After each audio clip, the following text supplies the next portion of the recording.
Ladies and gentlemen, Fourth and Trollers, welcome back to Fourth and Troll Fantasy, the most entertaining fantasy football podcast on the planet. I'm Noah Selby. And I'm Wes Selby.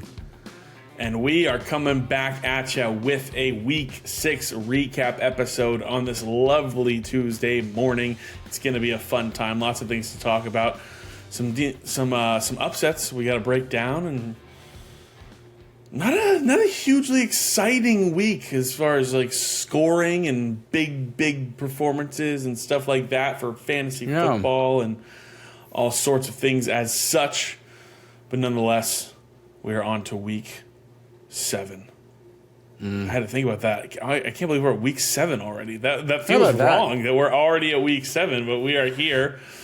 Wes, how are you doing? I'm doing well. I'm glad to be back.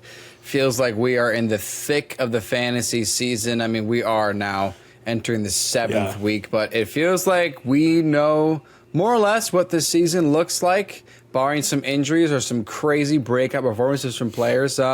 Doing fine in most of my leagues right now. I'm not undefeated. I'm not 5-1 in any leagues, but I am 4-2 in a couple.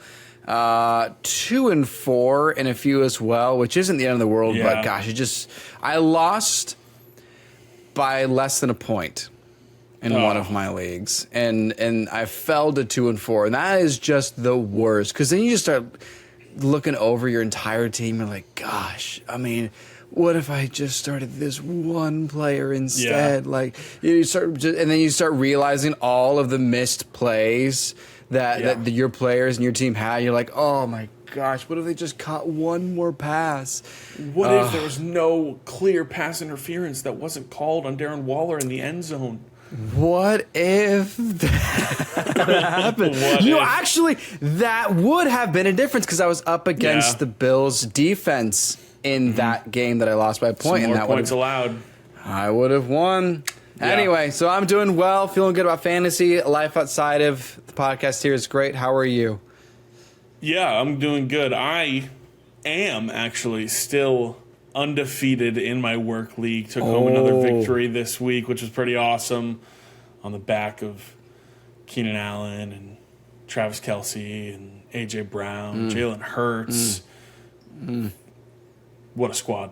Gotta love it. That's pretty great. No, I'm doing good though. I had I was in the Trollers League this week.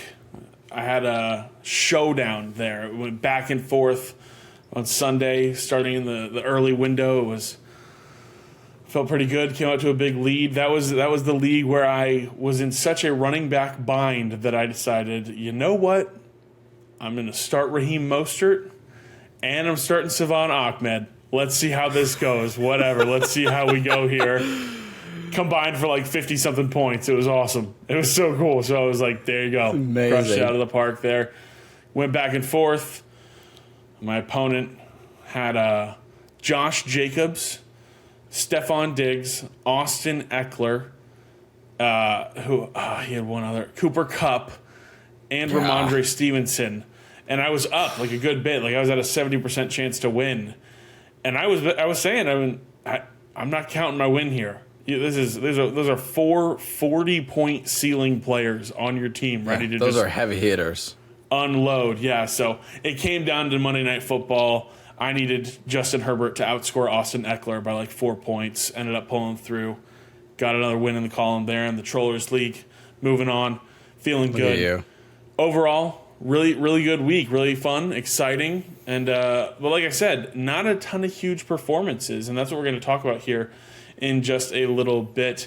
Before we jump into all of that, follow us on all our social medias down below, because we're going to be breaking down, dropping content there. What are you pointing at, dude? Down below, the socials. Oh, right, down below. Yeah, down below. Yeah. Down below. You're just out of frame, just down below, right below, where you see us there. Before we do all that, though, follow us on all the social medias. Subscribe, like, ring the bell, comment. Let us know how you did in your fantasy league in Week 6. And before we jump into everything, we got to do the news here, because there's some things to talk about and some bye weeks to go over, some injury outlooks for the season here we got to discuss. Let's jump into it, Wes. What's going on? Dude, there are so many things to jump into for the new segment. So grab a cup of coffee and just relax as you get your debrief heading into week 7, starting with the bye week teams for this week. The Carolina Panthers, Cincinnati Bengals, Dallas Cowboys, Houston Texans, New York Jets, Tennessee Titans. Plan your lineups accordingly. Okay, so Justin Jefferson is reportedly expected to miss between 4 and 6 weeks with his hamstring injury, slating him to return by week 12 at the latest. Okay, however, here's what we found out. Adam Schefter reported that it is possible that if the Vikings are, quote, not contenders by the time he could return, there is a scenario that he reminds the organization that he did not settle a long-term deal with them, and he could either miss the rest of the season, perhaps by choice, and or plays for a different team next year. This is something that we want to share because this was something that we considered in our previous episode when we talked about trade or stash Jefferson. We said trade him, and this was something we discussed. Maybe there's something that he considers like, we're not going to play, let me just wait out the season. Something similar with Cooper Kupp last year. Yeah. Huge news. Okay, it gets even bigger. Anthony Richardson's injury is more than likely a season-ending injury. Jim Irsay confirmed through his own opinion that it is a season-ending injury, but it has not yet been determined by doctors, so just keep that in mind if you were attempting to make a trade for Richardson, or if you want to still try to trade him away. Last piece from the IR squad, Devon Achane may only miss just the first 4 games of the IR list that he's on. He could be back by then, but they do have a bye week 5 weeks out, so which would be the 5th week after the IR, so he could still expect to be returning in week 11. Okay, Trevor Lawrence is dealing with a knee injury. They are playing Thursday night, and we'll talk about those must-starts, risky starts, and don't starts. This is described as day-to-day, and as the Jaguars are going to be playing this soon, it's possible he may be a game-time decision. He may not even play, so just keep that in mind for any of the Jaguars players you have, and of course, if you have Trevor Lawrence. The Bears placed Khalil Herbert on IR over the weekend just before their game on Sunday. Roschon Johnson also missed Sunday's game with an injury as well. Donta Foreman was the sole running back for the Bears on Sunday. Johnson could come back as well, so Donta Foreman and Roschon Johnson could be in a tandem, and this transitioned us into Justin Fields, who did leave early in the third quarter with a right hand injury. He was ruled out. They then confirmed that it was a dislocated thumb. He said he couldn't quite grip the ball, was trying to go back in, but Matt Eberflus says that that is basically how they're going to determine when he's going to come back and when he can grip that football. The timeline's uncertain. For now, he may only be questionable. He could miss multiple weeks. So let's just keep in mind what that situation looks like. Obviously, make sure you have a quarterback in place of Justin Fields. Okay. Guess what happened to the 49ers? They lost not just their first game of the season, but some big-time players. Christian McCaffrey left with an oblique injury. Right now, there's no update on his status, but Jordan Mason and Elijah Mitchell are the backups in place of Christian McCaffrey. Oblique injuries may not actually put him out for very long. Remember that Puka Nacua had an oblique injury earlier in the year, and he didn't miss any time at all. So it's not guaranteed that Jordan Mason would start because obviously he seems to be the top waiver wire ad for a lot of people. Deebo Samuel left Sunday with a shoulder injury. There's no designation of what his timeline looks like as well, but obviously Brandon Ayuk and George Kittle are going to be there. So yes, Noah, you in the back? I just want to add one thing on this because I want to make sure everyone is aware of what this could mean for your fantasy teams. The 49ers play on Monday Night Football. So the good news here is that this gives Christian McCaffrey and Deebo Samuel maybe an extra day to be better. The bad news is, if we get to Monday and it's like, yeah, they're not going to play, you are going to be extremely limited on what you can do as far as where to pivot to if either of these guys are out and they're on your team. So if you're a Christian McCaffrey owner, whether or not you feel confident in him playing this week or not, I would prioritize Jordan Mason or Elijah Mitchell on your waiver wire.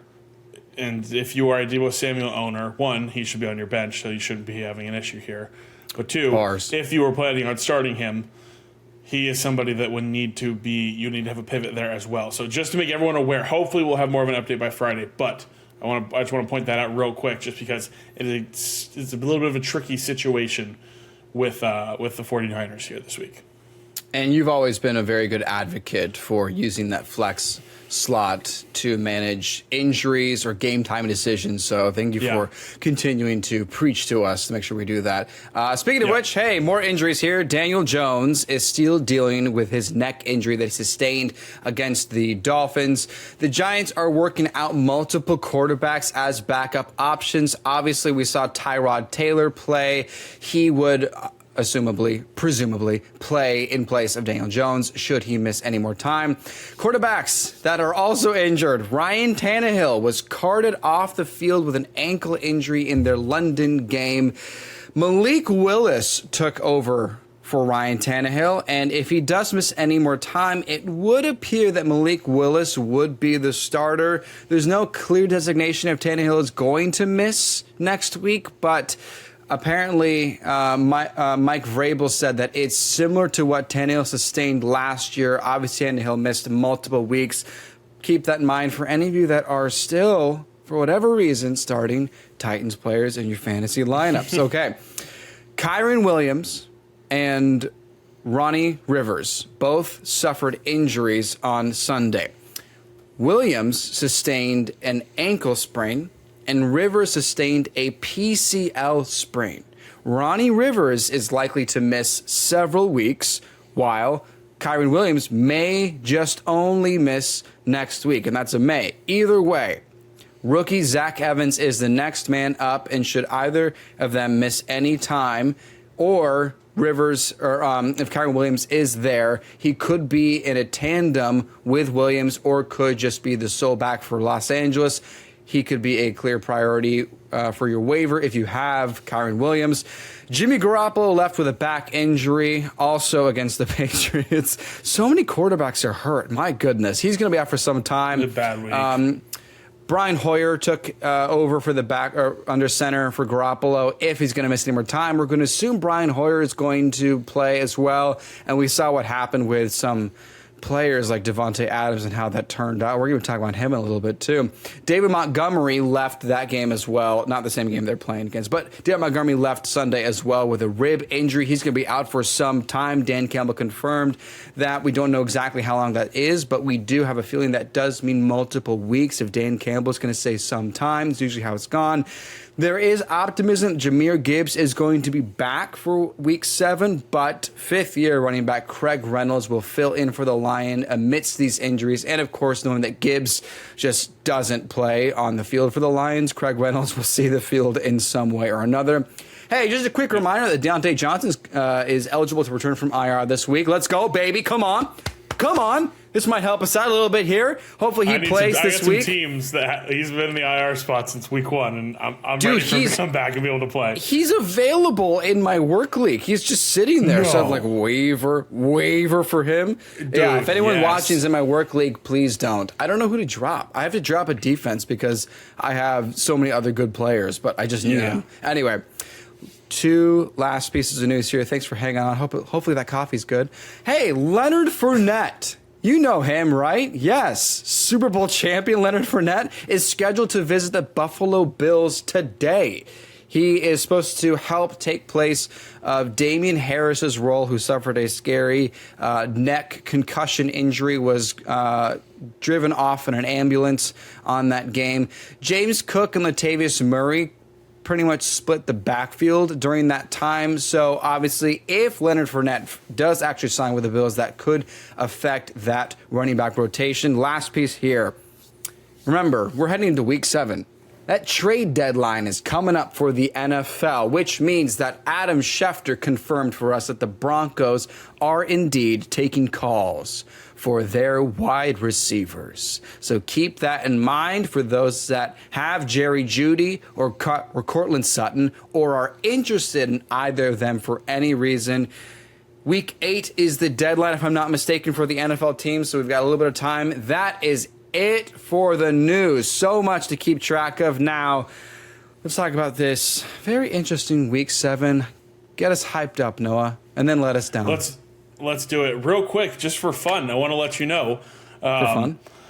I went ahead and because you mentioned that Deontay Johnson was available in your work league, out of curiosity, I was like, hey, I wonder if he's available in any leagues that I'm in.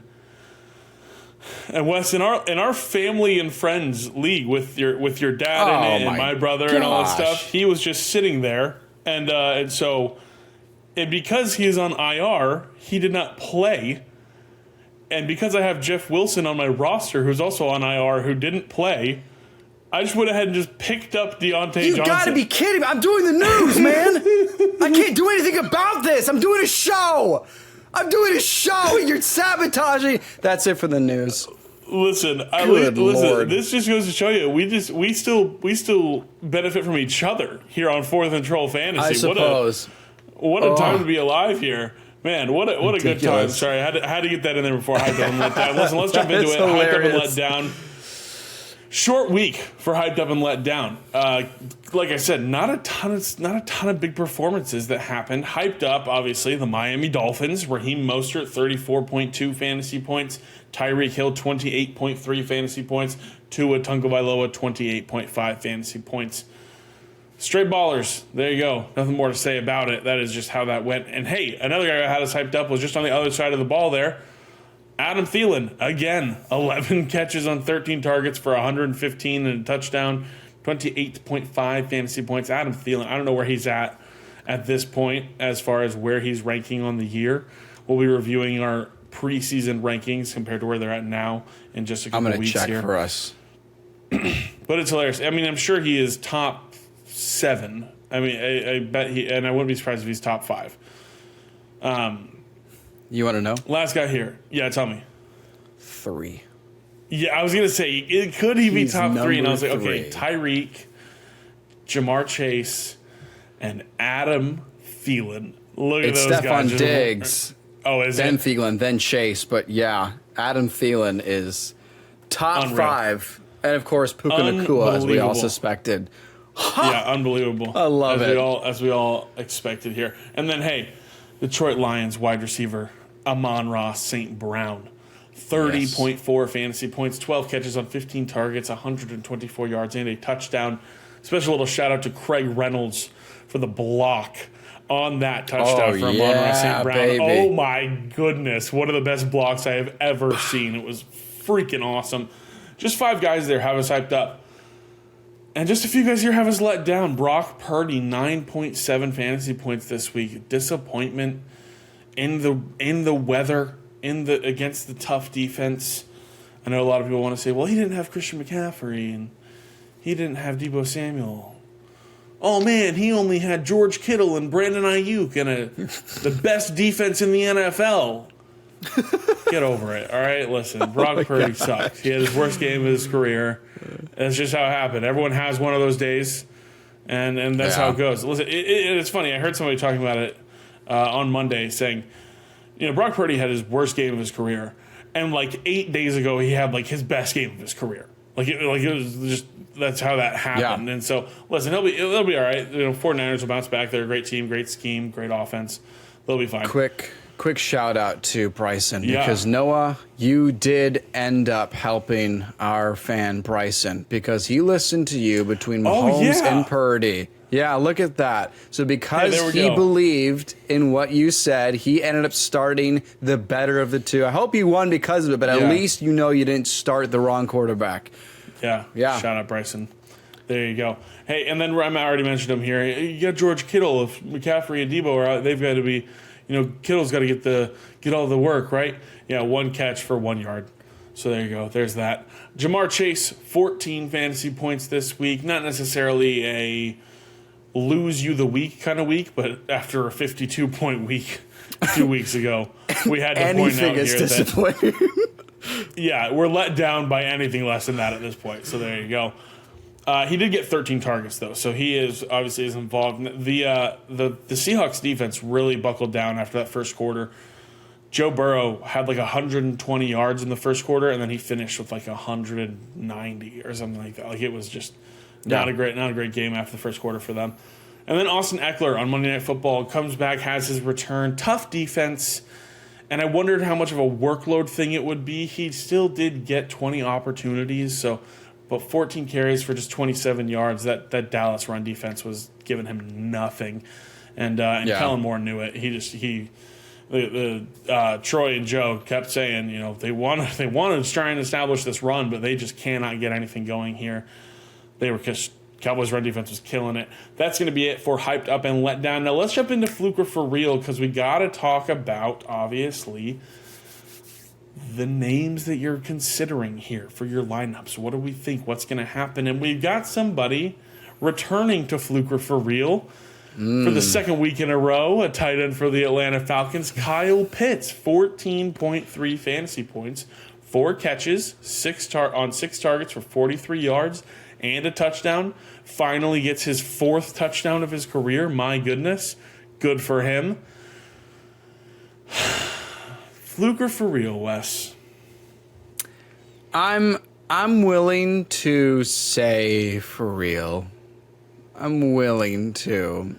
I think the Falcons' offense is balancing out a little bit. Yeah. I think the rush attempts that they had last year are, they're kind of regressing and they're evening out a little bit here. I mean, we saw it. Drake London, we'll talk about him. I mean, we can just talk about him now, but Drake London, 21.5 fantasy points, but he had 12 targets. 12 targets on Sunday for Drake London is great. That's something Amazing. have yet to see. And something we knew Drake London was always talented. We just never believed in these Falcons pass catchers because we didn't think they were a passing offense. They might be turning the tide a little bit, and that's not much to affect Bijan Robinson. He's still going to be fine. He's still going to have his touches. He's still making insane catches. Like, he's still being used very much in this offense here. But I think I'm willing to, like, if I'm a Kyle Pitts or Drake London owner, I think I feel like okay. Like, I think I feel like vaguely positive putting them in my lineup for until they prove me wrong again. Yeah, I've only proven wrong again probably a couple times. Like and it's something I wasn't ready to come to terms with. But I think you could roll out Kyle Pitts. Like I think you can. It's an exciting time. He obviously the touchdown helps him with his day. If he doesn't get the touchdown, he doesn't have as good of a day. But 14.3 from a tight end after following up a week of like 15 points or something like that when he had, I believe, 8 or 9 targets in that game last week. I think it was I think it was double digits. I think he had like 11 targets last week. I think so. Promising stuff here for the Falcons offense potentially. And then Jonnu Smith, 13.6 fantasy points. I think he's maybe starting to fade a little bit, but he obviously gets in the end zone as well here. We'll have to wait and see. I'm not sure about that about Jonnu as a tight end. Somebody I am excited about as a tight end is Michael Mayer, rookie tight here end. He is. Finally. The Las Vegas Raiders. Listen, I mean, we already talked about Jimmy Garoppolo exits the game with a back injury, but even when Jimmy G was in there, I believe he looked Michael Mayer's way at least twice while he was in that game. I wasn't watching it very, very closely, but I believe I did see at least 2 targets for Mayer there. Congratulations, Raiders. You're using a highly drafted offensive weapon correctly. Good for you. Finally. That's good to hear. There you go. I hope some people follow suit, maybe in the absence of a starting running back, maybe in the Motor City. Who knows? We'll see what happens here. Listen, Michael Mayer, 12.5 fantasy points, 5 catches on 6 targets for 75 yards. 5 for 75 for a tight end is pretty impressive. Yeah. He's somebody that if he's on your waiver wire and you've been hopping around from Logan Thomas to, I don't know, Jonnu Smith to somebody else, I think Michael Mayer is somebody you might be able to put in a waiver claim for. He might be a little bit valuable there. I'm going to say... I don't want to say fluke because I think we all knew the talent he could be, but I definitely want to see it again. Well, I'm willing to use a Wednesday ad where I don't have to spend a priority to pick him up and leave him on my bench. I'm not going to fire Michael Mayer up right away. Right. But, I mean, there's a reason that they compared him to Rob Gronkowski in college and why he was drafted so early. And he is this good. So I know this will happen. I suspect that as the season goes on, this will be much more consistent. He'll get in the end zone as well. And then we're talking about a tight end that could push for 20 points. And especially in the postseason, if you have a tight end that's not named Travis Kelce that can do that. I'm not saying that's exactly what's going to happen because Davante Adams is still on the team and Jacoby Myers is playing great. Yeah. But that's where Mayer's trajectory can go. So for the sake of it, for real.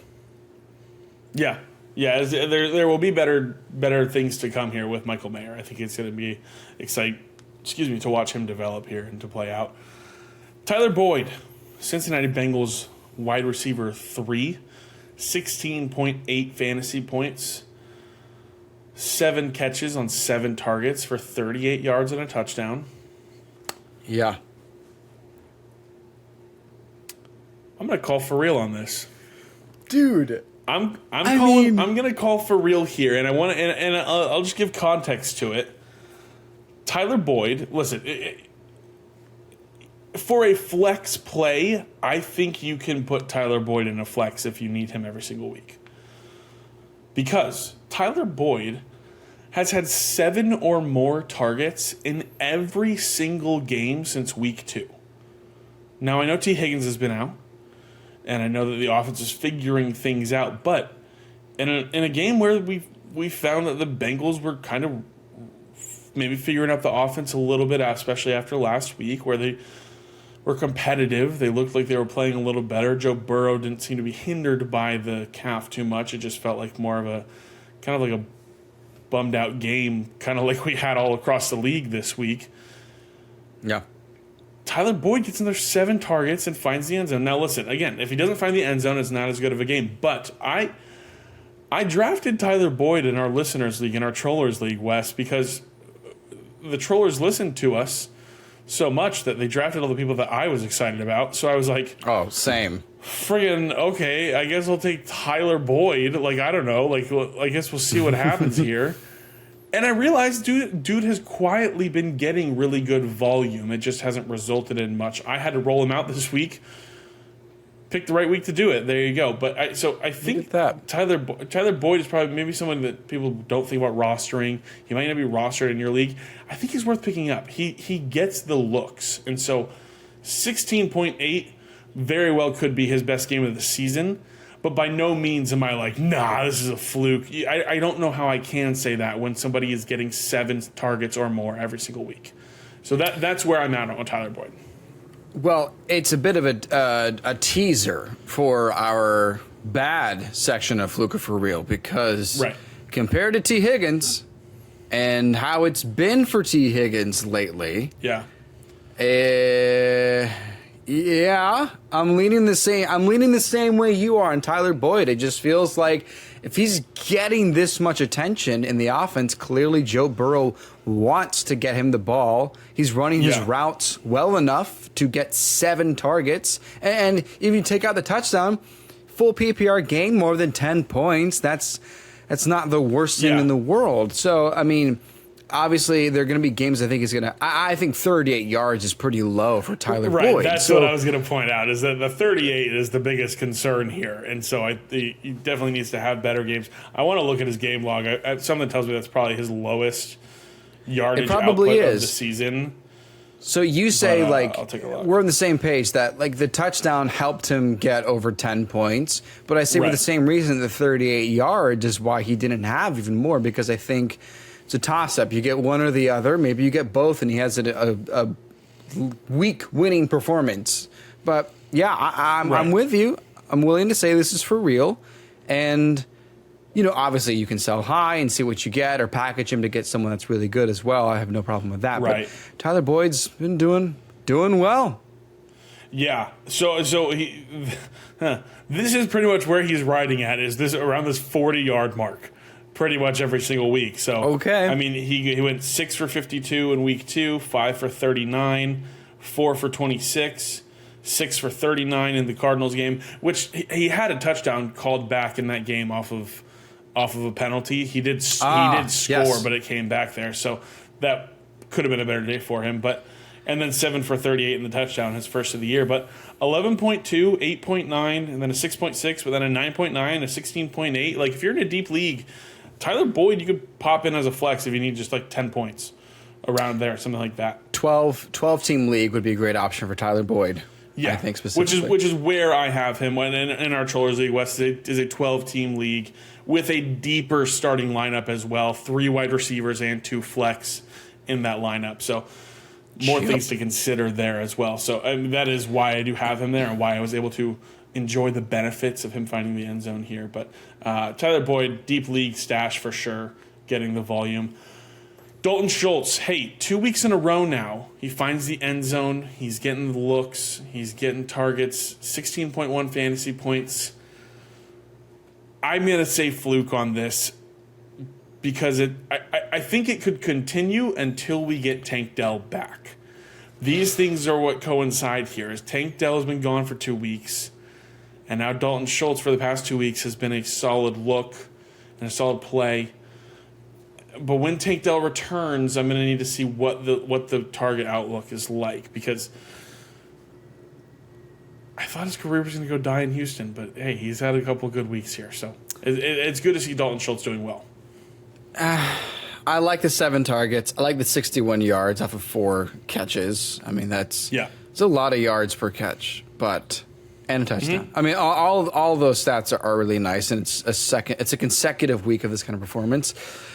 But I have to think that the wide receivers are the priorities. I have to think Nico Collins with Tank Dell are going to be much more reliable. And one thing's for sure, that ground game is not going to help anybody in fantasy. So I'd rather start Dalton Schultz than Dameon Pierce. I'd rather start Dalton Schultz's rushing stats and rushing potential right now over Dameon Pierce. Hey, Devin Singletary, maybe a sneaky waiver ad. He took over the backfield work this week. It was very interesting to see. We'll see what happens there with Dalton Schultz. I think it's going to be semi for real until Tank Dell gets back. Curtis Samuel, this is interesting. 3 weeks in a row now, he has scored touchdowns. 3 weeks in a row now, he has outperformed Jahan Dotson. 3 weeks in a row now, he's getting double-digit fantasy points, Curtis Samuel is. I think this is for real. I picked him up like on a whim because I was like, this probably isn't a thing, but I need kind of some wide receiver depth here. And, hey, last year we were like, yeah, Curtis Samuel is being used in this offense, and I think he's being used again. I don't understand why. Like, I don't think Curtis Samuel is a better athlete than Jahan Dotson, but, like, that's how it's happening. So I guess Jahan Dotson had 0 points this week. He had 1 target. Curtis Samuel, 4 catches, 4 targets, 42 and a touchdown. Like, that's freaking awesome if you did a desperation Curtis Samuel play. Like, there you go. So It's kind of for real. Like, I don't know what to do here. Like, do we just bench all, like, Washington Commanders besides Brian Robinson on a good matchup week? Terry McLaurin had, like, a high target game this week, but I mean, I don't know. I don't see. It's the same thing that happened with Jahan Dotson to start out last year. Do you remember? He had, like, 2 touchdowns his first game ever, and then like 2 more touchdowns his second game ever, and it was like off of 6 catches at most. And it's not sustainable enough for me to buy into it. I like what happened with Curtis Samuel last year as well, but what Curtis Samuel was also doing last year was running. He had a lot of rushing attempts last year, and that was what was helping him sustain his fantasy success. And so right now I'm not buying it again. I'm happy for those that may have thrown him in for a random reason, but I have to say fluke. Yeah, you gave a look. What did you find out?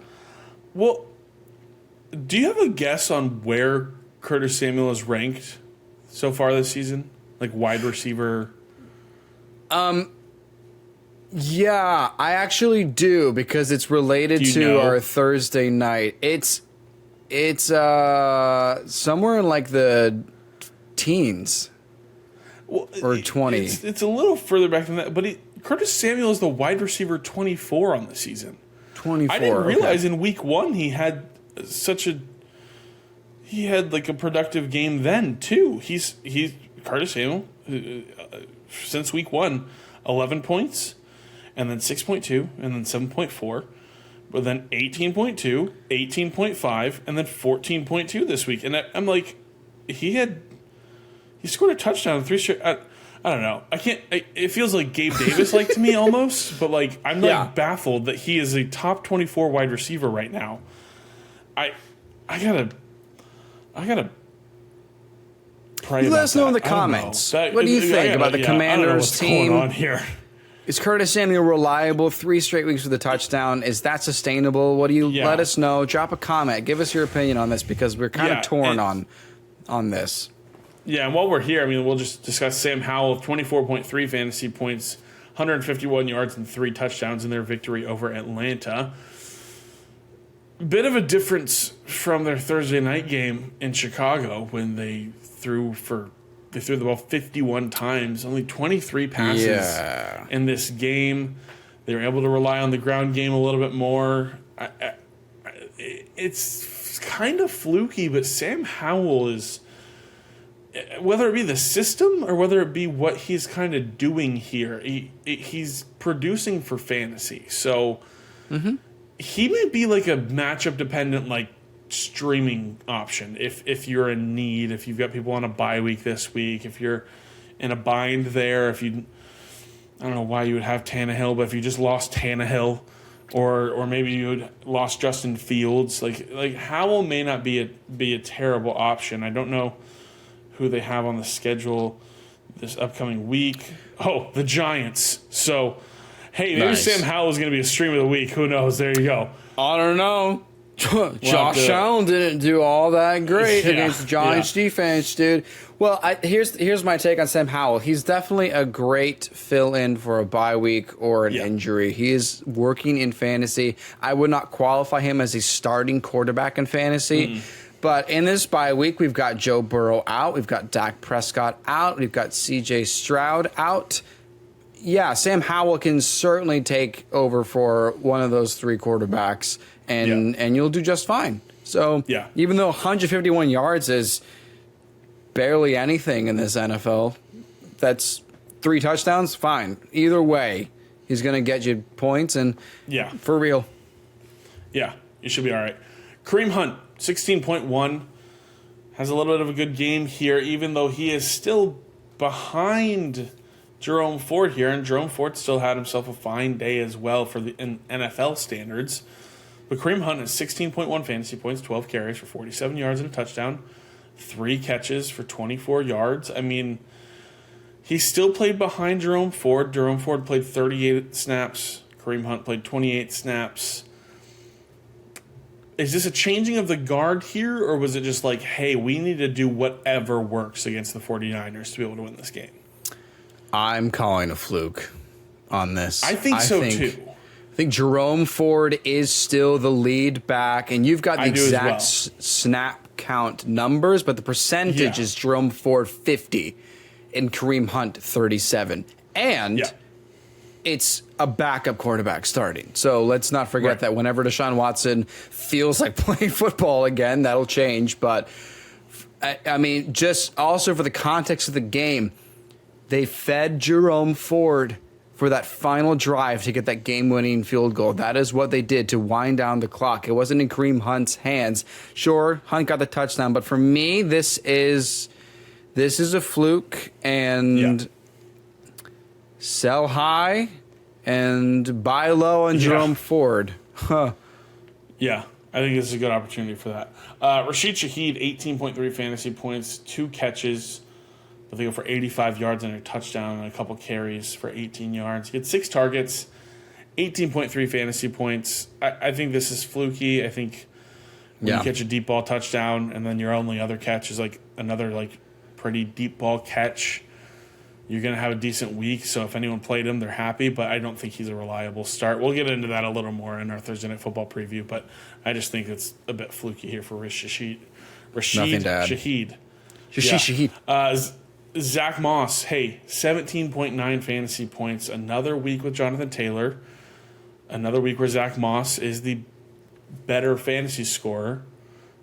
But only 7 rushes for 21 yards and a touchdown. He gets the rushing touchdown, but 6 catches for 38 yards. I'm going to say for real because he's still going to hold value, but the situation is evolving here in Indianapolis. It's going to shift. It's going to change. Zach Moss played 39 snaps, whereas Jonathan Taylor played only 33 snaps. So not much of a difference there, even though last week Jonathan Taylor was only playing like 15% of snaps, like around there. But both of these guys had 14 opportunities each. So it really was a split here, and I do believe that they aren't just going to keep Zach Moss heavily involved when they just pay Jonathan Taylor all this money. I do believe that Zach Moss still will have like flex value, but Jonathan Taylor will be taking over here. So I'm going to call fluke on this, but I mean, I think it's hard because he's played so well. He's played really well, man. I mean, I don't know. Maybe this is just Shane Steichen doing a committee. Like, maybe this is what this is. I think we're going to see more often than not low double-digit scores from Zach Moss. Like your 11 and 12-point games, but I think he can get in the end zone one way or another because 21 rushing yards and a touchdown would just the rushing stats, 7 rushes, 21 yards, 1 touchdown. It's like, all right, you kind of just were in the game and happened to score the touchdown, but then you look at a PPR value and 7 targets, 6 catches, and 38 yards. It's like, well, frick, in fantasy, PPR value goes so far that it's like, he's eventually he's not going to be doing better than Jonathan Taylor, but there's no reason to drop him. There's no reason to move on from Zach Moss unless you can get someone, you got a piece that you need. That's all I'll say. Right. Yeah, no, I agree. Definitely. Hey, his teammate, though, Michael Pittman Jr., 19.9 fantasy points, 9 catches for 109 yards, 14 targets. This feels for real, especially with Gardner Minshew. I do believe that this is going to continue. I think this is a very, very telling game for them to, it feels like Minshew's going to be the guy for this season now, probably. Michael Pittman Jr., great option there for your fantasy lineups. That's for real. Kendrick Bourne, 19.3 fantasy points. We saw a little bit of this in week 1 where Kendrick Bourne had this big game. And then he did nothing for like 4 weeks. And now he's back with another big game. 11 targets, 10 catches, 89 yards. This is fluke. Don't trust this. Don't roll this out. But his teammate, Ramondre Stevenson, 18 fantasy points. Hey, we were a little bit worried about how the offense was looking, how the backfield was breaking down, if he was going to lose time to Ezekiel Elliott. Ramondre Stevenson with 18 fantasy points on Sunday, 10 rushes for 46 yards and a touchdown, 6 targets in the passing game. That is what we were looking for here. 5 catches for 24 yards, gets the PPR value. You called it. Here's I hope you guys traded for him. I know I did.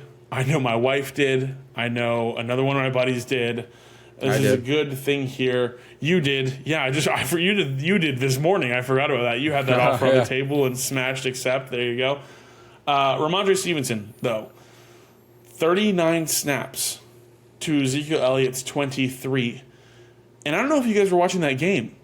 Ramondre Stevenson was forced to miss pretty much that entire third quarter being evaluated for an injury.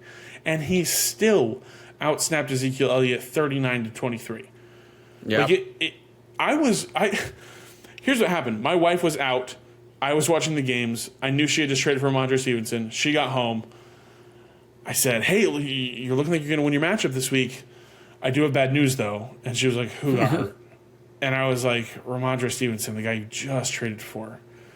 And she was like, oh, it stinks. And I was like, I know. We'll look at the waiver wire. We'll see what would be the best option for you. And then I'm just watching again, and I'm like, oh, Stevenson's out there. What's going on here? I'm like, what just happened? I'm like, did he not get concussed? Like, I don't know if you saw the injury. I was like, I definitely thought the dude got concussed, but I was like, what? I couldn't believe it. I was like, oh, he's back out there. Oh my gosh, you just scored a touchdown. They were going to win. They were going to win if he kept playing. Right. So he stepped aside. They had to take him out for a quarter. Caleb Williams. Exactly. Yeah, there you go. But hey, Ramondre Stevenson proving to be the trade target that we wanted here, along with Breece Hall, who has been really exciting. He had a really good game this week. But Ramondre Stevenson, 18 points. This is for real. We knew this was going to happen. We knew this was coming. Keep rolling him out there. Get excited. Alvin Kamara, we're going to talk about him in a little bit, but 17.4 fantasy points. This is for real.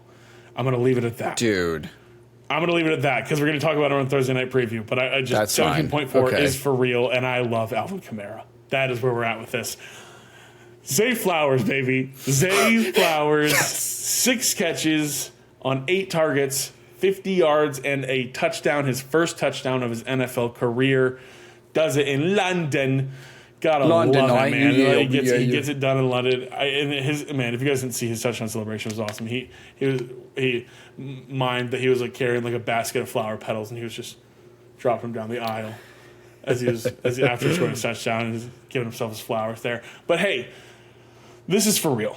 We knew this was going to happen. We knew this was going to come. Zay Flowers played more snaps than Mark Andrews on Sunday. Ran as many routes as him, and he leads the team in targets on the year by 12. He has a 12 target margin between him and anybody else on that team. I know everyone's been injured, but he is proving himself to be Lamar's top guy. Mark Andrews is behind him by 12 targets, and I know he missed week 1, but still 12 target lead on those guys is for real. Zay Flowers, keep rolling him out. We're excited to see him find the end zone. Yeah, hope it keeps on happening here. It's going to be exciting. Finally. Garrett Wilson, 17 points. Got banged up a couple times in this game. But 12 targets, 8 catches for 90 yards. We said it after week 1. He's going to have his value. His ceiling's just been a little deteriorated. That was the reason why I ended up trading him away after week 1. I just needed to get some more assets here, which was acquiring Raheem Mostert and Zay Flowers in that trade, which was hysterical, which was just so funny. But Garrett Wilson, 17 points. I think this is for real. I think this offense is figuring some stuff out. I cannot believe this Jets team is 3-3 going into the bye week after losing Aaron Rodgers 4 snaps into his Jets career. They're a game behind Buffalo. They're a little gutsy team. They're a gutsy team, and it's interesting to see. And good for Zach Wilson, man. Good for him. If you guys watched Hard Knocks, you saw him and how he just took it like a man, took it like a pro to just take it on the chin. Aaron Rodgers is going to come in. You're getting booted, even though you were the 2nd overall pick. Take it on the chin, and just take a chance to learn from him. And he did, and the offense is humming a little bit better. It seems like so. It'll be interesting to see. They've got a bit of a up and down schedule after the bye week, but Garrett Wilson, this is for real. I don't think you need to be worried about rolling him out. I think we thought you would be. We've been waiting for his value to return like this since I think about week 2, and it's just been holding out because he's the kind of player who is so immensely talented that you just have to start him and hope that something goes his way. And here's the great thing. No touchdowns.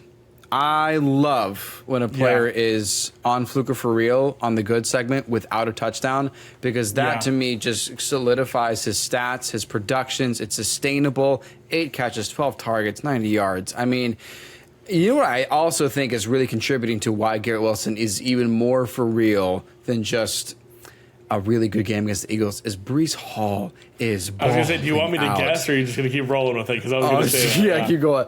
Breece Hall, and this is what we were talking about, and the news that Robert Saleh announced that they finally took Breece Hall off the pitch count. Back-to-back dominating weeks from Breece Hall, Garrett Wilson didn't do that great against Denver, but something clicked, and it's happening, and you can continue to roll him out. Take the good and the bad with Garrett Wilson. Hopefully you make your way to the championship with him, because he was a first or second round pick for a lot of people, and it's tough to get rid of him. But I think we're going to be okay. Yeah, I think we'll be all right. I think we'll be okay, especially as we just continue on. They get a bye week, extra time to prepare. It's going to be interesting to see how the offense is moving. And I'm not entirely sure that Aaron Rodgers doesn't think he's going to come back and play sometime this season. Dude, like, this tore his Achilles like a month ago, and he's like walking around throwing a ball pregame, no crutches, no walking boot, no any. Dude, what did they teach you in that darkness retreat? What's going on here? He's channeling the inner darkness. I don't know what's happening here. It sounded like he's like in the Illuminati. That's not what wizard. I meant, but like, yeah. Oh, it is. Darkness. I'll say it. No, yeah. I have no idea. We'll see what happens here with the Jets, but good for Garrett Wilson getting his fantasy value back up there. Hey, Chuba Hubbard, I think, is going to be the starting running back in Carolina after this bye week. I think he's gonna take Miles Sanders' job, or at the very best, it's gonna be like a 60-40 split for Miles Sanders versus Chuba Hubbard. Maybe even 50-50, but Chuba Hubbard looks better than Miles Sanders does in these two games where we've seen him be the feature back. Or we just saw just this one game with the feature back, but in the games where he was taking more snaps and more priority because Miles Sanders has been a little bit injured. Yeah, Hubbard looks good. Like, I picked him up just because I needed a running back this week to play, and I had Deontay Foreman, and it was like, oh, when it got announced that Miles Sanders was out, I was like, oh, Hubbard's there available for me. I might as well. I think I'm going to grab him. Maybe he gets in the end zone. I feel a little better about him versus Foreman, who's been a healthy scratch this entire season. And I don't think I'm going to drop him. I don't think I am. I think I'm going to keep him in the lineup because I think he at least on the bench for us to see what happens after this bye week. Because if you picked up Chuba Hubbard just off of a whim, and then we come back in week 8 and they play, and it's like, oh wow, Chuba Hubbard, got 60% of snaps and got the majority of the receiving work from the backfield and the majority of the carries. They're changing the offensive scheme here. And the offensive play caller in Carolina, Frank Reich, just announced on Monday that he was turning over the play calling duties to the offensive coordinator. We'll see what happens. I'm not sure. This is going to be interesting. Yeah. I think this could be for real. Two points I want to add, and then we'll finish up the good portion because there's not much left in our Fluga for Real segment here. One, 19 carries is kind of crazy to me, knowing how the Dolphins just steamrolled the Panthers after the first quarter. So it was, what was the final score? 42-21? 42-21, yeah. Dude, the Panthers were up 14-0, and as Dolphins fans, you and I were like, are we in trouble? And then the Dolphins were like, and go! And they just destroyed. Yeah. 19 let's carries. Get it together here. Yeah. Being down for 3/4 of the game, 19 carries, that is huge. This game was so lopsided. And no wonder. It was 88 yards on 19 carries. Like, they were running the ball well against the Dolphins defense. It was like, Chuba Hubbard looks like kind of really good right now. Like, he's moving the ball well here. And so, you know who, go ahead. No, I was just going to add on, you think about Hubbard and you think about PPR value, he had one target. Like, this 16-point game came from the run game. It wasn't like he had a big PPR game. You think about him, it was a third down back, a scat back. He gets the dump offs, the screen passes, stuff like that. No, he wasn't involved in the passing game. Like, he just ran the ball well, and I think it's something to monitor here. I think it could be for real. It's just funny because last year with Donta Foreman and Chuba Hubbard, he was the PPR back. So it's interesting to see what it looks like when Miles Sanders is there. But the second thing I wanted to say, you have such great integrity, my friend Noah, because you went into the season saying that Miles Sanders was potentially going to be a top 10 running back, and here you are with the full grace to admit, like, it looks like that Miles Sanders may not be the guy. And so I just want to respect that and show that you really are for the people and for the success of fantasy football. Well, hey, it's good to see a Carolina Panthers running back doing this. This is what I thought the potential could be for Miles Sanders here. And so it's just not been great, and the offense hasn't been great. Hubbard looks better than Miles Sanders has. It could be because he's been a little banged up. I know I know Sanders got in the end zone against Seattle in their game with Andy Dalton starting. But, yeah, I don't think Sanders loses, I don't think he's going to be drop him or get him at or get him out of your lineup or anything. But I think you need to take a week after the bye week to see what it's gonna look like. And I think he could still hold flex value because I think he could still be involved. I think ultimately they paid the guy.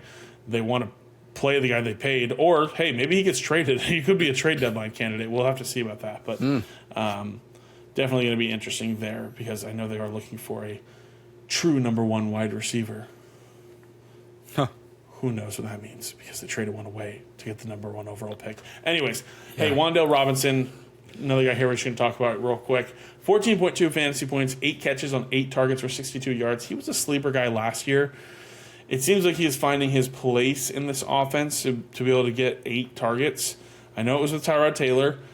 I'm not completely convinced that Daniel Jones returns even next week, so maybe this continues again. If he's available, he should probably be somebody you're grabbing off your waiver wire there. I think this has the potential to be kind of for real.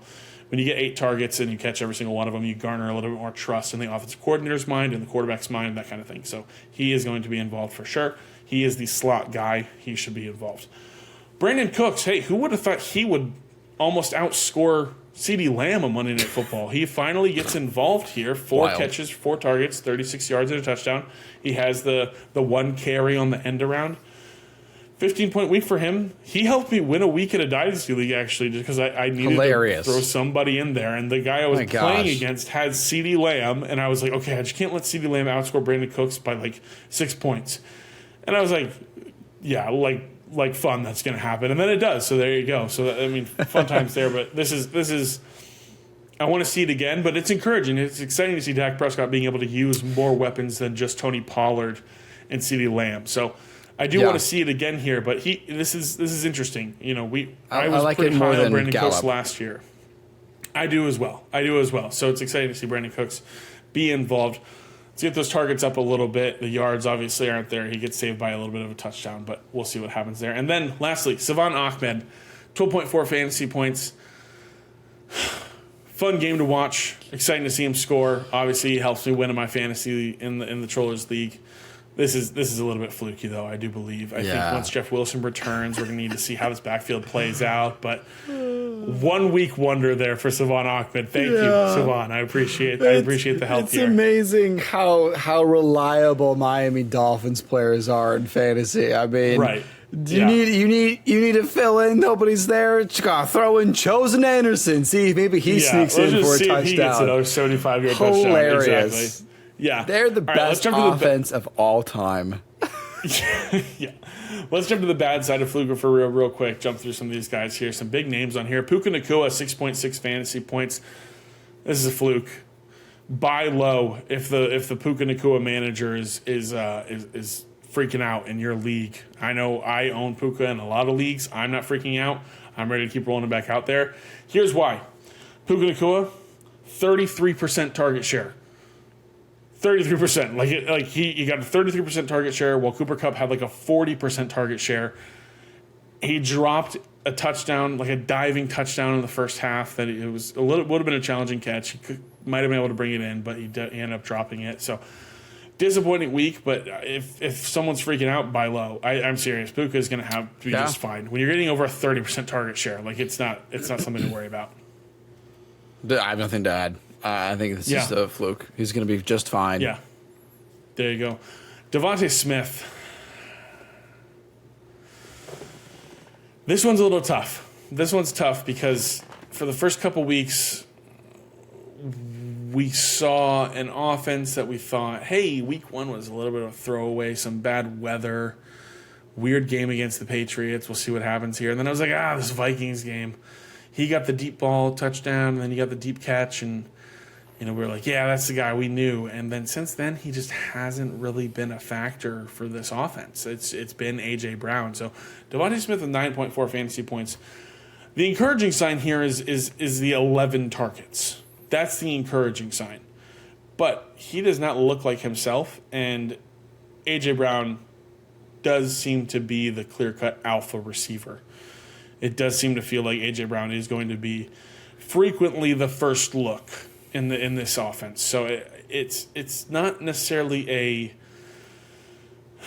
I mean, I think like Devontae Smith could have more of like a last year's Jalen Waddle type of season where like he has the weeks where he has like 35 points and like 30 points, and like he has those weeks like every now and then, and he's like the top 5 wide receiver that week. But then there's also gonna be weeks where he's like the wide receiver like 55, and like it's just not that good of a week for Devontae Smith. So it's probably for real, unfortunately. Sad to say. I'm so done with this, man. Because here's the thing. You can't bench him. You can't not start Devonta Smith, especially because it's 11 targets. Yeah. It's just it's so frustrating because you know that it only takes one game and then he's going to be back and it's going to be great. Maybe following their first loss, Devonta Smith can pull Jalen Hurts aside and be like, I also play on the team. Yeah. Okay, you can't just keep giving everything to AJ. Okay. Yeah. It's so frustrating. I mean, I don't have any issue with people wanting to trade him away. Try to get equal value at the very best. It's going to be so hard, but I mean, it's tough. Yeah, it's disappointing and not what we hoped for Devontae Smith this season. So we're struggling here a little bit at fourth and second fantasy. Had to get it out. Yeah, sorry. That's perfect. That was a great way to put it. Wes, you want to just rapid fire these? Please do. These last few. Ready? Yeah. I'm just gonna ask you. Devontae Adams, 4.9 points. Fluke or for real? For real, but you got to lock him in because it's Devontae Adams. Exactly. There you go. DJ Moore, 10.1 points. Fluke or for real? For real. There's no Justin Fields. He's not going to get what he needs. That's my take. Yeah. This is for real. Until Fields returns. Yeah, until Fields returns, this is for real. Hey, Amari DiMercado, 2.7 points. For real? Yeah. Bye. Yeah. Let's not. Bye. No Cardinals running back matters until James Conner comes back. There you go. Right. Keontae Ingram, same thing. 7.1 fantasy points. Bye. Just for you. For real. There you go. Brandon Ayuk, 11.6. Fluke. He's going to be just fine. Bad game for Purdy and the whole offense. He'll be good. Yeah. Jonathan Taylor, 11.5 points here. I mean, I'm going to say Fluke on this. I think he gets more involved. Already called it, just as you said earlier about Zach Moss. Yeah, that's Fluke. Yeah. T. Higgins and DeAndre Hopkins, 4 points and then 3 points. T. Higgins, I'm worried about. I think you still start him another week, but I am on the border of calling this for real. There's something about this that I'm not liking here in Cincinnati. Yeah. Hopkins, 1 catch for 20 yards on 5 targets. Freaking called it last week, dude. That's what we said. We're like, he's never going to have this many team targets this year ever again. Yeah. It's just so disappointing here for DeAndre Hopkins. Last one is James Cook, 7.1 fantasy points, 14 carries for 71 yards. Let's just take a minute here, 1 minute. I think James Cook might be like matchup dependent. I think like in it's games possible. Where they're kind of cruising, James Cook seems to be very involved and doing well. But like in games over the past 2 weeks where they're not, he hasn't really been involved very much when the Bills are struggling. Like when they're comfortable, James Cook has a good week. When they're not, he's not having a great week. And so, listen, he's still very efficient. This 71 yards on 14 carries is great. Almost more than 5 yards a carry. The 0 targets bothers me a little bit. But it also felt like no one was being targeted unless your name was Stephon Diggs in that game. So I'm not going to call it like a throwaway, but I'm not like bailing out on James Cook. but I'm definitely monitoring it pretty close over the next week or two, just to see here. So we'll see where that goes. We would have called the Giants an easy matchup, and it came down literally to the finals. It came down to zeros on the clock and a free play on the goal line. So, I mean, James Cook, 71 yard, all of his points came on the ground, which is impressive for a Bills running back because that is not easy to do. And I do feel fine. I feel fine. Especially because I honestly don't think Leonard Fournette is going to be involved any more than maybe Dalvin Cook is in New York. And, Latavius Murray is going to bother James Cook owners with opportunities that should go to Cook. But honestly, I look at this. I still saw it's a fluke. I think it's going to be just fine. You roll them out, maybe buy low. I don't know if people are going to be willing to give him up, but I think it's okay. You make a great point that the 7.1 comes all on the ground. If he has 3 catches for 20 yards in this game, he's looking at a 12. He's not on our game, segment, and you're feeling, it wasn't what you had a couple weeks ago, but you're like, all right, that's fine. So get him involved in the passing game a little bit more. He'll be all right. Listen, hyped up and let down, some big stuff to break down there. Thanks for hanging out with us. We're gonna go through our waiver wire real quick, and then a little bit of a Thursday Night Football preview. My top waiver ad for this week. He was a risky start for me on Thursday night during week 6. It's Rashee Rice. He is rostered in only 55% of leagues. That should be way up. We know that we have said in the past there's not a Chiefs wide receiver that matters. Rashee Rice matters. He's proving himself to be Mahomes' guy outside of Travis Kelce. And this offense is a little different, and it's not just Travis Kelce anymore. Isaiah Pacheco is involved, and they seem to be involving Rashee Rice. He had 4 catches for 72 yards. They threw to him on some clutch plays, on some plays where they needed things to happen. I think Rashee Rice is really going to be proving himself worthy of a roster spot, especially over the next few weeks. They play the Broncos again in 2 weeks. And I think they play the Chargers this week. I think it's just going to be it's going to be a fun time for Rashee Rice, especially over the next couple of weeks. So get him now while you can. He's my top waiver out of the week. It's Rashee Rice. Thank you for reminding us about him because I think it's easy to forget how we did from Thursday night of week 6. And he seems to be the clear number 1 wide receiver for Patrick Mahomes. And even though Mahomes isn't lighting it up the way that he has been in the previous years, it's nice to see a Chiefs wide receiver that we have any kind of comfort and confidence throwing into our flex. So, and it is, I understand why he isn't rostered in he's rostered about 55% of leagues, maybe from what I saw. But he will be rostered in eventually by a lot of teams, so it's good to get him now while people have forgotten about him. He's gone with the wind. 100%. Hit me with your top waiver ad, and then we'll jump into a Thursday Night Football preview. I want to tag team with you about why I don't think Jordan Mason should be your waiver wire ad. Because Jordan Mason is not Christian McCaffrey, and he is not going to do what McCaffrey does. It's something that just continues to slip people's mind when someone steps in. Yes, get the backup, get the handcuff, and if someone goes down, obviously it's good to have, but you're not going to get Noah Gray when Travis Kelce goes down. Right. They're not the same player. It's not how that works. And so, Jordan Mason, okay, fine. You want to go get him? Okay. We're going to start him for maybe this 1 week that McCaffrey's out. I don't think so. It's maybe if you're going to get him by any reason, maybe you just trade him away. You have anything to add to that, Noah, before I give you my waiver wire ad? No, and especially Elijah Mitchell has seen a starting role in this offense before, so he was coming off of injury. Jordan Mason did play the primary backup role in this last game when Christian McCaffrey went out, but I do think Elijah Mitchell does end up getting involved as well. So, and I don't even feel super confident in rostering Elijah Mitchell and rolling him out there. I think the only people picking up Jordan Mason or Elijah Mitchell this week should be Christian McCaffrey owners. I don't think you are. I don't think you need to be picking up Jordan Mason or Elijah Mitchell if you're not a Christian McCaffrey owner. Like I'm sure you have a better option over one of those two guys. I'm sure. They play the Steelers. It's a tough defense.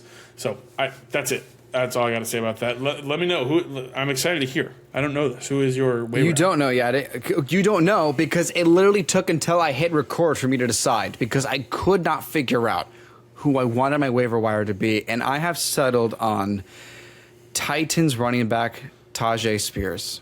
Once again, I want to advocate for this guy, okay? He did not have a solid week. He had about 7 points. He did not have what looks like a sustainable week because all of his points pretty much came on one catch and run that went almost to the end zone, but it was a great catch and run. But here's what I want to share, because once again, we know that in the offseason, Derrick Henry was rumored to be traded. Ryan Tannehill is probably going to miss at least this week. He may not, but he may miss multiple weeks. And we all know that Malik Willis and Will Levis are not starting quarterback. They are not ready to play in the NFL. They're not going to be able to do this, so you have to depend on other players. The Titans are already depending on Tajay Spears. He had a 56% snap count in the London game against the Ravens. He has had more than 52% snap count in 5 of their 6 games they've played. He has out-snapped Derrick Henry half of the time.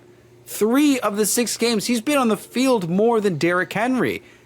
If that's not a red flag for Derrick Henry owners, then I don't know what is. I know that Derrick Henry got in the end zone, had nearly a 20-point game. Good for you. I'm happy that you are at least getting some value from your second, third round pick. But Tajay Spears is starting to be involved in this offense, especially in the PPR game. It doesn't look sustainable. But Henry's not playing his best, and Tajay Spears needs to be on rosters before something happens in Tennessee. So that's my pitch once again to consider getting Spears as your waiver wire ad. Yeah, I love it. I mean, I grabbed Spears in a couple leagues last week because I saw the potential. We're hammering it home here. Tajay Spears needs to be rostered in 100% of leagues. He should be on a roster in every single league. He is worth the roster ad. If he's out there, go grab him. I'd consider spending a decent amount of fab to spend up by a couple bucks if you need to secure him, because I think he is going to be a legitimate weapon for this offense, continuing in and out. Obviously, when you don't have much going on in the passing game. What are we going to Nick Westbrook-Akine or a rookie running back on a screen pass who's shown explosiveness and wants to prove himself? So I love it. Tajay Spears is one of my favorite ads this week as well. So I'm all in on that, and I love it a lot. Perfect. So Thursday Night Football preview, we've got the Jaguars taking on the New Orleans Saints in Louisiana at the Superdome on Thursday night. It's going to be a fun one, hopefully. Please don't curse us again, Thursday Night Football. But we should have a fun game here. Let's do must starts, risky starts, and don't starts to close out the show. Wes, real quick, who is your must start on Thursday night? I think it's time to admit that we've got to lock in Christian Kirk in our lineups, man. Yep. I mean, he is one of the most consistent, reliable wide receivers in fantasy this season. Since week 2, he is averaging 16.5 points a game. Come on, man. That's great. He's seen at least 6 targets a game. He scored twice. He is so reliable, so consistent. And he's a great option for even a wide receiver, too, let alone a flex option. So let's just, I mean, obviously right now we don't know if Trevor Lawrence is going to play or not. But Christian Kirk, for me, it needs to be in starting lineups, and he's a great way to kick off your week because he's gonna meet the projection. He's gonna do great. If he gets in the end zone, he's gonna have a solid week. So he's a lock for me. You've got to start Christian Kirk. Yeah, 100%. Christian Kirk should be started every single week. Now, we all were super worried. He was a borderline drop candidate after week 1 with 0 points. We thought, Calvin Ridley's taking over this offense. Christian Kirk is done for. No way, Jose. And then he comes out and he just proves himself week in and week out after that. He is a key piece of this offense, and Trevor Lawrence is looking to him a lot in this offense. So Christian Kirk is definitely somebody that must be in lineups for Thursday night. Another guy here that has to be started, a must start for Thursday night. Just instilling confidence here for you guys. It's Alvin Kamara. He has been absolutely unbelievable for fantasy football since he returned. He has had 24 plus touches in every game this season that he has played in. Over the last 3 weeks, 3 straight weeks of 24 or more touches for the Saints offense. He is heavily involved in the run game, heavily involved in the passing game. It honestly is a no-brainer. I'm rolling him out as a must start because I'm just so excited to watch him on prime time in New Orleans. Maybe we get a little bit of shades of Christmas Day from a couple years ago. Maybe we'll have a 6-touchdown game. Who knows? But he is absolutely electric, and I'm super excited about him. He's turning into maybe one of the best draft day values based on how he is performing because he was sliding and falling in fantasy football drafts because of the suspension. Alvin Kamara could have probably helped you win your week each of the last 3 weeks that he's been playing because he's been putting up very, very good fantasy output. So I love Alvin Kamara.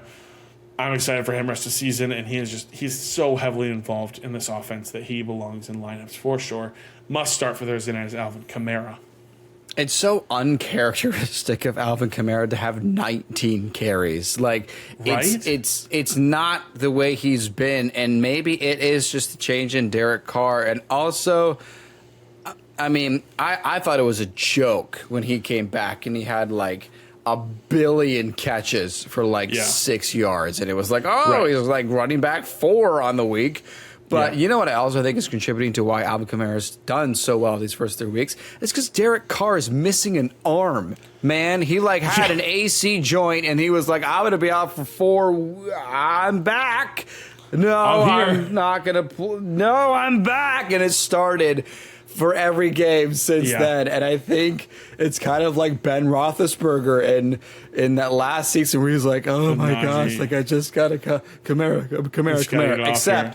Except he bombed it to Rashid Shaheed, so I think that's also contributed to it. And Jamal Williams is still out, so Alvin Kamara's a lock until further notice. Yeah, lock him in. Wes, give us a risky start, maybe a little bit related to your must start. Let me know who it is. Yeah, I think it's a risk now to start Calvin Ridley. We are at the point in the season where we have an idea of who is borderline week winning and borderline week losing. We have familiarity. Obviously, there are some surprising names like Adam Thielen and Puka Nacua. And at one point, Nico Collins. We'll see what it looks like when Tank Dell is back. Maybe he needs a full wide receiver core to help him get back going. But it's at the point now where Calvin Ridley is not exactly who we thought he is. At the very least, he's very inconsistent. Here are some of the wide receivers that are averaging more points a game than Calvin Ridley. The aforementioned Curtis Samuel, which is why I had an idea of where he is on the season. Curtis Samuel is getting more points a game than Calvin Ridley. So is Gabe Davis. So is Terry McLaurin. So is Zay Flowers. So is Marquise Brown. So is Jacoby Myers. So is Michael Pittman. And last but not least, so is Tyreek Hill. Can you believe it? He's getting more points a game than Calvin Ridley. But all the other wide receivers are players that you may have. You may have these guys on your bench, and you're wondering, do I roll out Ridley after another single-digit week? I don't think so. I don't think you should fire him up. It seems to be a bit of a risk. The name value is nice, but he is not playing the way that we read in training camp. He's not living up to the preseason hype. He is not exactly playing the way that we thought he would when we heard he was traded to the Jacksonville Jaguars with Trevor Lawrence. It seems to be Christian Kirk's role. Of course, Ridley's going to get in the end zone every now and then, have a good, masterful week, but he's only scored 12 points twice this year. That's it. That is it. He's very fluky. He's very streaky. I do not like the idea of lining up Calvin Ridley at this point, especially in a short week and especially maybe without Trevor Lawrence. He's my risk. Yeah, it's been disappointing. It's been disappointing and not what we hoped for. I hope it turns around. That's all I got to say. Me too. It's been disappointing. Another risky guy here is going to be Calvin Ridley's teammate, Evan Ingram. He's my risky start for this week. And I think it's a risk if Trevor doesn't play. If Trevor does play, I think Evan Ingram is safe, as we've seen him be for most of the season. But if he does not play, just a little bit of contingency here. I don't know if he's going to see the same amount of targets that he's seen this year. He's seen 7 or more targets every single week since week 2, and that's been his thing. He hasn't had a big explosive week yet, but he's like a top 3 or 4 tight end just because he has had like every single week been like, all right, cool, there's another 11 points. All right, cool, here's another 9.5. All right, here's a 12-point week. Here's a 10.5-point week. Like he's just been consistent there in that spot. So he's been one of the few consistent tight ends, and it's been exciting to see. But if Trevor Lawrence doesn't play, that's where I'm going to factor in this risk, because I don't know what his target share is going to look like. If he only gets 3 targets in this game, he's not going to have a good fantasy day for you. So I think it's contingent on Trevor Lawrence playing. I'm a little bit worried. I might try and pivot here in the waiver wire if I can to maybe pick up an insurance policy here for Evan Ingram. Luckily, we'll know early in the week, so you'll be able to figure something out early on if you need to, and you'll have a lot of options. So Evan Ingram, risky start. Yeah, he has been very Mr. Reliable for this season. I mean, he has been top 6, I think, almost every single week on the tight end, which is phenomenal, and that's why he's done so well. And I'm happy to see at least one of these players is turning out the way that I was hoping. I'm glad to see Christian Kirk do this well, and Zay Jones has also done well as well, but it's a bit unpredictable with the Jacksonville Jaguars offense, but it's nice to see Evan Ingram be consistent, but that obviously does change if Trevor Lawrence isn't there. We'll find out exactly, if it's not Lawrence, who the quarterback is going to target the most, because if it could be Ridley, it could just be Travis Etienne. That guy is, he is going to end up top 5 on the end of the year. He is phenomenal. I wish I saw it coming. Yeah, me too. He's been really exciting to watch, Travis Etienne. Don't starts here. Let's just run through them real fast, Wes. Who are we not starting on Thursday night? In case anyone was thinking about starting Michael Thomas, don't. He's not been all that great, and he has not gotten more than 12.5 points in a single game and no touchdowns, and the most yards he's had in a single game is 65 yards. Just some reassurance not to line up Michael Thomas. There's no reason to make him the way you begin your week on a Thursday night matchup. Here's how I'm going to get a head start. I'm going to roll out Michael Thomas. That ought to help me just cruise through week 7. No, don't start Michael Thomas. Listen, in deep leagues, if you are in a desperate spot, I'll say it's okay. Because he is like a perfect like floor play. If you're like, all right, I got guys on bye weeks. I just need somebody to give me like 10 points. Someone just give me 10 points. Can Michael Thomas give me 10 points? Maybe. Here's Michael Thomas's point output. You're right. He has not gone over 12.5 points. He also has not scored less than 9.3 points this year. He's been 11.1, 12.5, 11, 9.3, 10.5, 9.5. It's just like he's just riding right there, and it's like, cool, you need an easy 10? I got you. But if you don't have to, don't. Please don't. Like it's and especially in a game where, I mean, if they get up quick, especially if Trevor isn't playing, I expect Kamara to be heavily involved here, and it's not worth it. It's not worth it to throw out a guy who isn't going to be the primary option in the Saints offense. And honestly, that'll segue me into my don't start, which is Rashid Shaheed.